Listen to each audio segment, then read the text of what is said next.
आज के वीडियो में हम बात करेंगे कंजर्वेटिव फोर्सेस। कंजर्वेटिव फोर्स का मतलब ये होता है कि इसकी प्रॉपर्टी ये है, कंजर्वेटिव फोर्स की प्रॉपर्टी ये है कि total work done in moving A particle between two points is independent of path taken. It depends only on initial and final position. इसका मतलब ये है कि इसकी प्रॉपर्टी ये है कि जो टोटल वर्क डन है किसी पार्टिकल को दो पॉइंट्स के बीच में मूव करने पर, वो जो टोटल वर्क डन होगा वो केवल वो जो है पाथ पे डिपेंड नहीं करेगा, बल्कि इनिशियल और फाइनल पोजीशन पे ही केवल डिपेंड करेगा। अब इसमें हम कुछ एग्जांपल लेते हैं, उससे चीज और क्लियर होगी। मेनली तीन हम एग्जांपल लेंगे कंजर्वेटिव फोर्सेस के, एक ग्रेविटेशनल फोर्स, स्प्रिंग फोर्स और इलेक्ट्रोस्टैटिक फोर्स। पहला हम लेते हैं ग्रेविटेशनल फोर्स। ग्रेविटेशनल फोर्स के बारे में हमने पढ़ा है पहले ही। अगर मान लिया एक बॉडी है, इस बॉडी को हम एक किसी पर्टिकुलर हाइट पे, मान लिए हमने फोर्स अप्लाई किया, एक पर्टिकुलर हाइट पे हमने ले गए। मान लिया उसकी हाइट जो है h है, तो जो टोटल वर्क डन है बॉडी को नीचे से ऊपर तक ले जाने में, h हाइट तक ले जाने में जो हमें टोटल वर्क करना पड़ेगा, that will be equal to mgh। अब ये जो mgh जो हमने वर्क किया बॉडी पे, बॉडी को हम यहां से ऊपर ले गए, तो ये जो वर्क डन हमने किया mgh, वो इस बॉडी में जब ऊपर ले जाने पे उस बॉडी में पोटेंशियल एनर्जी के रूप में वो स्टोर हो गया। और अगर हम ऊपर से छोड़ते हैं तो ये अपने आप नीचे आ जाएगा, अपनी इनिशियल पोजीशन पे आ जाएगा। तो इसमें हम देखते हैं कि अगर हम ले गए ऊपर, हमने एक कोई वर्क डन किया, काम किया हमने, फिर ऊपर से नीचे आया तो जो वर्क डन हुआ वो माइनस हुआ, तो टोटल जो नेट वर्क डन हुआ पुरानी पोजीशन पे लाने के बाद में, जो नेट वर्क डन वो जीरो हुआ। नीचे से जब ऊपर ले गए तो वर्क डन जो हुआ mgh, ऊपर से नीचे आया तो ये जो वर्क डन है ये कन्वर्ट हो गया काइनेटिक एनर्जी में, तो हमारा जो नेट वर्क डन हमारा है वो जीरो हो गया। इनिशियल और फाइनल पोजीशन में इस तरह से होता है। पहले ये पोटेंशियल एनर्जी में स्टोर होता है, उसके बाद में वापस आने पर वो काइनेटिक एनर्जी में कन्वर्ट हो जाता है। तो इसमें हम देख सकते हैं कि इसकी जो मैकेनिकल एनर्जी है वो कंजर्व है, यानी पोटेंशियल एनर्जी और काइनेटिक एनर्जी दोनों का जो सम है वो हमेशा कांस्टेंट रहता है। अब हम लेते हैं दूसरा हम लेते हैं स्प्रिंग फोर्स। स्प्रिंग फोर्स के बारे में हम सिमिलर हमने एग्जांपल लिया, हमने स्प्रिंग लिया हमने, और स्प्रिंग में एक हमने बॉडी अटैच किया। इस पोजीशन में जो बॉडी है वो स्प्रिंग के फ्री लेंथ के उसमें है, मतलब इस समय जो स्प्रिंग है अपनी फ्री लेंथ की स्थिति में है।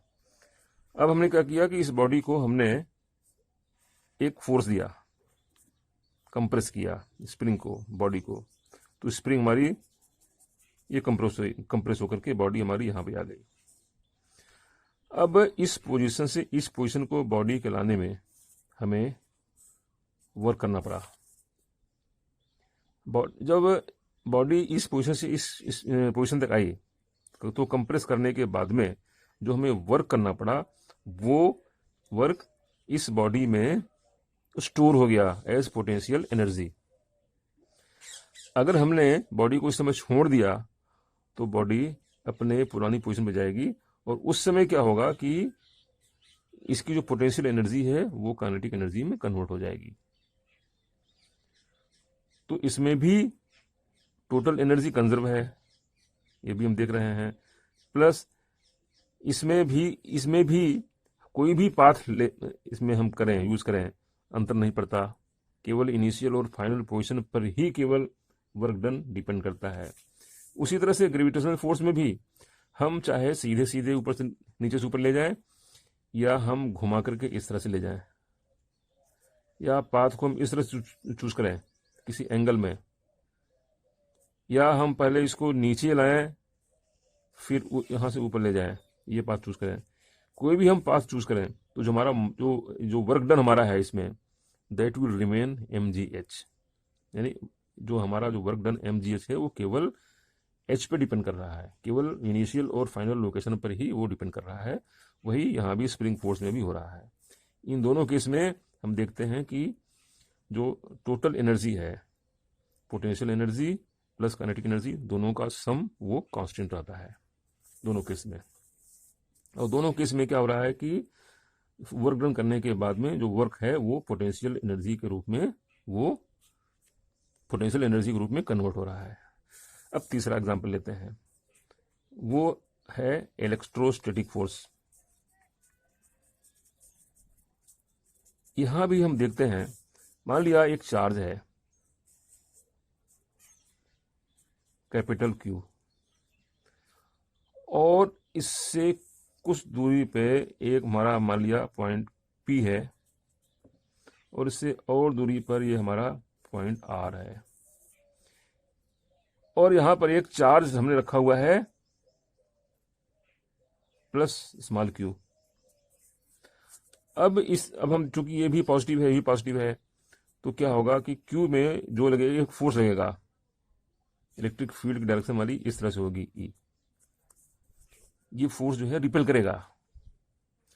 अब ऐसी पोजीशन में हम क्या करें कि अगर इस चार्ज को R से P की तरफ लाएं, पहले ये चार्ज R पे था, वहां से हम P पर लाएं, तब हम क्या कर रहे हैं, वर्क डन कर रहे हैं, यहां पे हम वर्क कर रहे हैं।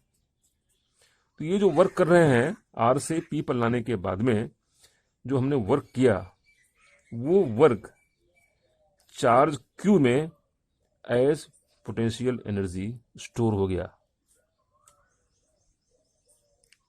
और अगर हम यहां से छोड़ देंगे तो ये वापस जो है पुरानी जगह पे चला जाएगा, इसमें मोशन होगा, यानी ये इसका जो पोटेंशियल एनर्जी है ये काइनेटिक एनर्जी में कन्वर्ट हो जाएगा। और इसमें भी अगर टोटल देखा जाए तो sum of potential and kinetic energy that will remain same. इसका मतलब ये होता है कि अच्छा, प्लस इसमें ये भी है, जो वर्क डन है, पहला तो जो वर्क डन है वो इनिशियल और फाइनल जो पोजीशन है उस पर डिपेंड कर रहा है, नंबर 1। नंबर 2, इस चार्ज को हम चाहे सीधे यहां से यहां लाएं, चाहे घुमा करके इस पाथ से लाएं, चाहे इस पाथ से लाएं, कोई अंतर नहीं पड़ता, हमारा जो वर्क डन है दैट विल रिमेन सेम इस पोजीशन में भी।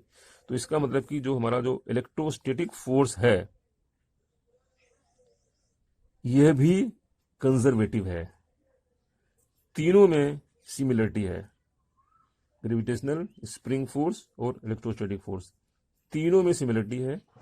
तीनों में जो वर्क डन है वो केवल डिपेंड करता है इनिशियल और फाइनल पोजीशन पे डिपेंड कर रहा है। और तीनों केस में ये हो रहा है कि जो टोटल है पोटेंशियल एनर्जी और काइनेटिक एनर्जी का जो टोटल है वो कांस्टेंट है, दैट इज कंजर्व्ड। तो इस तरह से हम देख सकते हैं कि जो इलेक्ट्रोस्टैटिक फोर्स है बेसिकली ये कंजर्वेटिव फोर्स है। इन तीनों केस में हम जो वर्क डन करते हैं तो वो वर्क डन वो पोटेंशियल एनर्जी के रूप में स्टोर हो रहा है, यहां भी हो रहा है, यहां भी हो रहा है और यहां भी हो रहा है। तो इस तरह से हमने कंजर्वेटिव फोर्सेस के बारे में बात किया।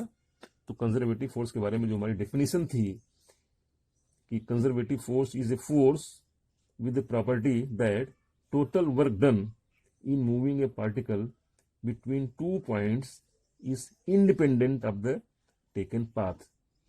It depends only on initial and final position. तो हम देखते हैं कि इन तीनों एग्जाम्पल्स में, तीनों केस में ये फॉलो हो रहा है। तो ये रहा कंजर्वेटिव फोर्स के बारे में। स्पेशली बताना ये था कि इलेक्ट्रिक फोर्स के बारे में, इलेक्ट्रिक चार्ज के बारे में जो हम पहले ये देखा था कि इलेक्ट्रिक चार्ज ये कंजर्व है, इसमें कंजर्वेशन का इसमें रूल लागू होता है, इट इज कंजर्व्ड। तो ये चीज अभी यहाँ पे अब क्लियर हो गई। अब अगले वीडियोस में हम इसी पर और आगे बात करेंगे और हम इनका एप्लीकेशन देखेंगे और पोटेंशियल एनर्जी और पोटेंशियल के बारे में हम बात करेंगे। Thank you.